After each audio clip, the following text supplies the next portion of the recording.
बिस्मिल्लाहिर्रहमानिर्रहीम अस्सलाम वालेकुम रहमतुल्लाह। उम्मीद है आप सब खैरियत से होंगे। मेरी बताई हुई एहतियात हिदायत नुस्खाजात पे अमल करके एक सेहतमंद और खुशगवार ज़िंदगी आप गुजार रहे होंगे। मैं हूँ हकीम हाफिज़ अब्दुल समद और आप देख रहे हैं मेरा यूट्यूब चैनल।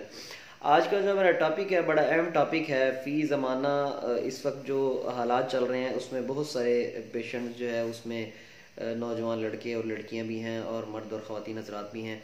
वो हमारे पास मतलब पे आते हैं और मतलब पे आकर एक शिकायत करते हैं कि हकीम साहब यहाँ पे दिल वाली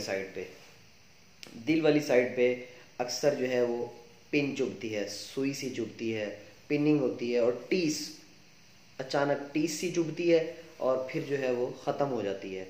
तो मैं आज मेरा टॉपिक है, मैं उसके ऊपर जो थोड़ी सी तवज्जो दिलाना चाहता हूँ और सारा उसका बताना चाहता हूँ। बहुत ज़्यादा ये मर्ज़ बढ़ता जा रहा है, उसकी वजह क्या है। सबसे पहले तो मैं ये बता दूँ कि नीम हकीम या ऐसा मौलिद जिसको इसके बारे में इल्म नहीं होगा वो इसको फ़ौरी तौर पे दिल का मर्ज़ जो है वो कह देता है और फ़ौरी तौर पे जो है वो आप बहुत ज़्यादा घबरा जाते हैं कि मुझे जो है वो दिल का मर्ज़ हो गया। फिर आप जब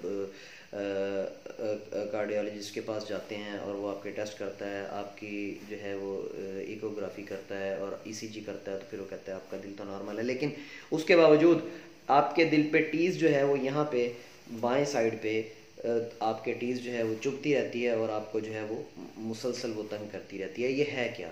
असल में देखें, हम लोगों ने मिर्च मसालों का इस्तेमाल बहुत ज़्यादा कर दिया और पेस्टिसाइड्स का इस्तेमाल भी बहुत ज़्यादा बढ़ गया, जहरों का इस्तेमाल बहुत ज़्यादा बढ़ गया, स्प्रे बहुत ज़्यादा इस्तेमाल होने लग गया, जहरीली जो खाद्य हैं उनका इस्तेमाल बहुत ज़्यादा होने लग गया है। तीसरा ये कि हम लोग जो है वो खाना बेतहाशा खाते हैं, भूख रख के नहीं खाते। नबी पाक सल्लल्लाहु अलैहि वसल्लम के दौर में एक यहूदी तबीब जो है, मैं आपको एक वाक़या सुनाना चाहता हूँ कि एक यहूदी तबीब जो है वो नबी पाक सल्लल्लाहु अलैहि वसल्लम की बारगाह अक़दस में जो है वो पेश हुआ और उसने कहा कि मुझे मदीना शरीफ में प्रैक्टिस की इजाज़त दी जाए। तो नबी पाक सल्लल्लाहु अलैहि वसल्लम ने उसे कहा कि बिल्कुल आप बैठें और लोगों का इलाज मुआलजा करें।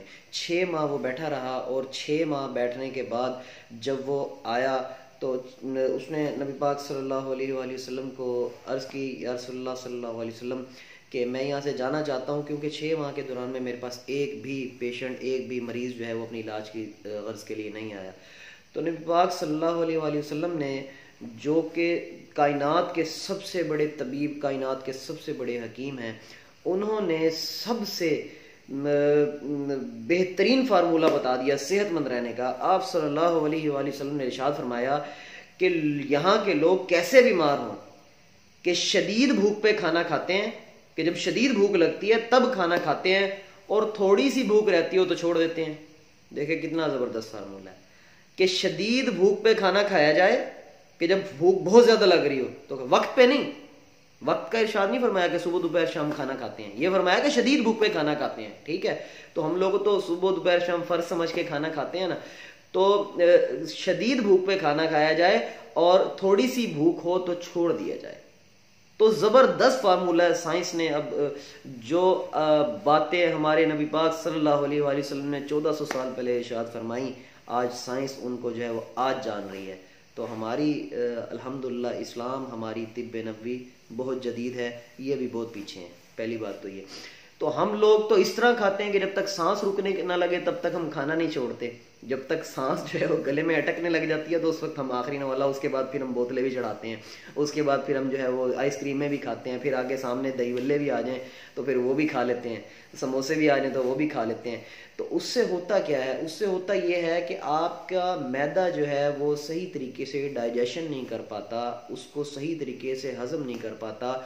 एक और चीज़ पे मैं आपकी तवज्जो दिलवाऊंगा, वो मैं आपको बाद में बताता हूँ। वो मैदा जब सही तरीके से उसको, जब उसकी कैपेसिटी से ज़्यादा जब आप उसको ओवरलोड कर देंगे तो फिर वो बहुत ज़्यादा उसको दिक्कत होगी, उसको डाइजेशन करने के लिए उसको निज़ाम इंहज़ाम जो है वो आपका डिस्टर्ब हो जाएगा, जिसकी वजह से वो देर तक आपके मैदे में ग़िज़ा मौजूद रहेगी। बार बार फिर आप ठूंस रहे हैं तो फिर उससे क्या होगा कि गैसेस पैदा होती हैं। वो जब गैसेस पैदा होती हैं तो ये जो आपका दिल है, ये दिल यहाँ पे मौजूद है, इसका जो डायफ्राम है, इसकी जो नोक है, ये आपके मैदे के ऊपर टिकी हुई है। तो जब गैसेस पैदा होती हैं तो दिल की जगह तंग हो गई। जब दिल की जगह तंग हुई तो मैदे ने दिल को ऊपर की तरफ उठा लिया और दिल की जगह यहाँ से पहले से ही तंग थी और वो गैसेस की वजह से और ज़्यादा वो तंग हुई, तो डायफ्राम की जो है नोक, जो दिल की आपकी नोक है, वो उसके ऊपर आपके मैदे की गैसेस का जब दबाव बढ़ा तो फिर आपके दिल पे यहाँ पे पिनिंग और घबराहट आपको शुरू हो गई। इसका इलाज अगर ना कराया जाए तो फिर आहिस्ता आहिस्ता सांस फूलना शुरू हो जाता है चलते हुए, और दिल की घबराहट शुरू हो जाती है, मरीज खाना खाने से भी डरने लग जाता है। तो इसकी मेन वजह आपके खाने पीने की रूटीन है, अपना आपका लाइफस्टाइल है, ना कि आपको दिल का मर्ज है। दिल का कोई मर्ज नहीं है आपको, दिल का मर्ज जो है वो एक अलग चीज़ है। ये सिर्फ और सिर्फ आपके जो है वो डेली जो खाने पीने की रूटीन है उससे उसका सारा मामला रिलेट है। और इसके अलावा आप देखें कि पुराने अतबा जो है, अतबा मुकद्दमीन जो है वो फरमाते हैं कि एक खाने से दूसरे खाने का वक्फा कम से कम 6 घंटे होना चाहिए। हम रखते हैं क्या 6 घंटे एक खाने से दूसरे खाने का वक्फा? सवाल ही नहीं पैदा होता। हम यहाँ से खाना खाया, घंटे के बाद फिर कुछ खा लिया, घंटे के बाद बिस्किट आ गए वो खा लिया, आधे घंटे के बाद कुछ और खा लिया। आपने खुराक खाई, आपके मैदे ने उसको डाइजेशन, उसको हजम करना शुरू कर दिया। अब आपने घंटे के बाद दोबारा कोई चीज डाली, जब दोबारा आपने मैदे के अंदर कोई चीज डाली तो पहली जो खुराक थी वो जिस हद तक डाइजेस्ट हो चुकी थी, उसको डाइजेशन का जिस प्रोसेस से वो गुजर चुकी थी, नए आने वाली खुराक जो है वो उसमें डायरेक्ट शामिल होके उस सारे का सारा मामला बिगाड़ देगी। उम्मीद है आपको मैं बड़े आसान तरीके से अपनी बातों को समझाया करता हूं।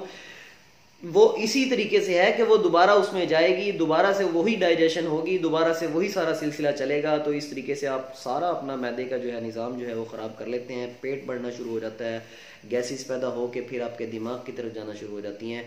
मैं इसका बेहतरीन और मुजर्रब फार्मूला, मुजर्रब नुस्खा अपने मतलब का बताने लगा हूँ, वो नोट फरमा लें। इंशाल्लाह दिल पे टीस जो आपके लग रही है, दिल पे पिनिंग जो हो रही है, दिल पे जो है वो चुभन जो हो रही है, वो इंशाल्लाह पहले दूसरे दिन ही ख़त्म हो जाएगी और मुस्तकिल ख़त्म होगी।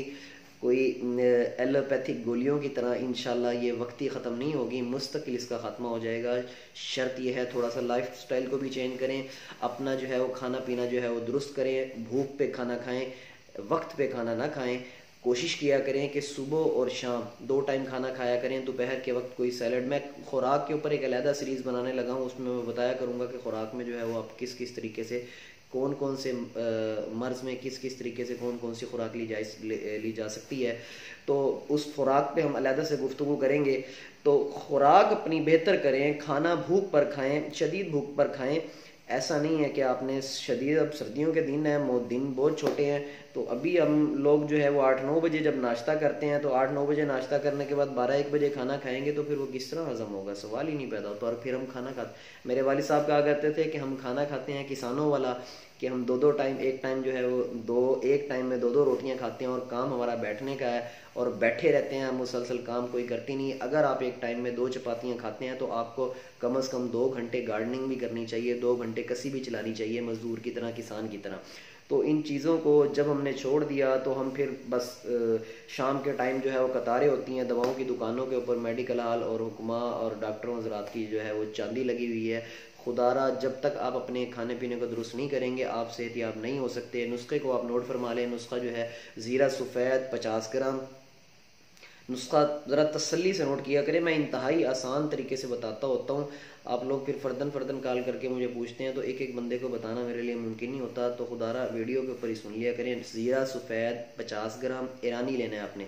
ज़ीरा सफ़ेद 50 ग्राम। हल्दी सालम, सालम से मतलब ये कि साबुत हल्दी लेनी है आपने, साबुत हल्दी 50 ग्राम। और इसके अंदर आपने लेना है 20 ग्राम सुंड, जंजबील हम उसको अपनी ज़ुबान में कहते हैं, सुंड 20 ग्राम सुंड लेनी है आपने। 10 ग्राम आपने इसके अंदर लेना है इलायची, खुद छोटी इलायची को बोलते हैं। 10 ग्राम आपने छोटी इलायची लेनी है। 50 ग्राम आपने लेना है गुले गुलाब ईरानी, ईरानी गुलाब की पत्तियां लेनी है आपने 50 ग्राम। और 50 ग्राम ही आपने लेना है इसके अंदर तुख्मे कासनी। ये नुस्खा जो है ये सारे का सारा आप ले लें, इसको कूट लें, छान लें अच्छे तरीके से, इसको जो है वो कूटने के बाद बारीक कर लें। और चाय वाली 1/4 चमची, मतलब ये कि 1 ग्राम दवा सुबह, 1 ग्राम दवा शाम, ये आप खाएंगे इंशाल्लाह डाइजेशन का मसला आपका दुरुस्त होगा। न सिर्फ गैसेस बनना बंद हो जाएंगी, इसके साथ साथ आपके दिल के ऊपर जो टीस उठ रही है वो भी ख़त्म हो जाएगी इंशाल्लाह।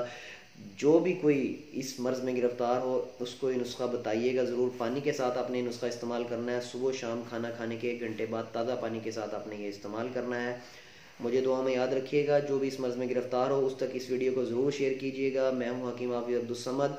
अल्लाह ताला तमाम घरों में मौजूद और तमाम ही अस्पतालों में मौजूद तमाम बीमारों को शिफाए कामिला अता फ़रमाए, और उनके तीमारदारों को जो उनकी जो है वो सेहत की जो है वो फ़िक्र कर रहे हैं मुश्किल के इस वक्त में, उनकी तीमारदारी करने की तौफीक और सब्र और हिम्मत अता फ़रमाए। अस्सलामु अलैकुम वरहमतुल्लाह।